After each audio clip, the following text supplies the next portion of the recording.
ఇంక్లాబ్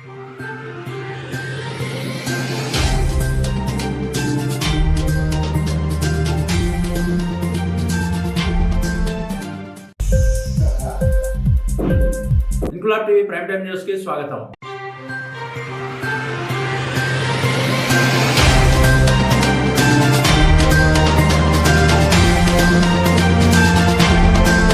నారాయణదాస్ వర్ధంతి నేపథ్యంలో Vizianagaram friends fine arts association, rotary, Dasigi Perraj music academy సంయుక్తంగా పుష్య బహుళ పంచమి త్యాగరాజ ఆరాధన ఉత్సవం నిర్వహించారు. ఉదయం 8 గంటల నుండి పైడితల్లి అమ్మవారి కోవెల నుండి కొత్తపేట మండపం దరిబుక్క వీధిలో గల ఆర్య సోమయాజుల కాశీపతిరావు స్మారక భవనం వరకు జమ్ము అప్పన్న బృందం నాదస్వరంతో తిరువీధి అనంతరం అకాడమీ అధ్యాపకులు, విద్యార్థులు, స్థానిక విద్వాంసులు, సంగీత సంస్థలు కలిసి ఘన రాగ పంచరత్న కృతుల గోష్ఠి గానం నిర్వహించారు. రాత్రి 8 గంటల వరకు విద్వాంసులు నీలాద్రిరావు, అప్పలస్వామి, సుశీల, సుభద్ర, శారద, సునీత, నిర్మల, రామ్ చరణ్, ఈశ్వరమ్మ, మహేశ్వరరావు, శివకుమార్, హేమకామేశ్వరి, మంగిపూడి లత, డాక్టర్ ఎంఏ సుష్మా తదితరులు సంగీతంతో సహకారాన్ని అందించగా అధ్యక్షుడు ధవళ సర్వేశ్వరరావు, దూసి శివరామ శర్మ, ధన్వాడ సుధాకర్, కాంభట్ల శ్రీధర్, సన్యాసిరావు, మోడేకుర్తి శ్రీనివాసరావు తదితరులు పాల్గొన్నారు.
ఇంక్లాబ్ టీవీ వీడియోలు మీకు నచ్చినట్లయితే లైక్ చేయండి, షేర్ చేయండి, కమెంట్ చేయడం మర్చిపోకండి. సబ్స్క్రైబ్ చేయని వాళ్ళు వెంటనే సబ్స్క్రైబ్ చేసుకోండి. మా వీడియోలు మీరు వెంటనే చూడాలనుకుంటే కింద ఉన్న గంట సింబల్ని గట్టిగా కొట్టండి.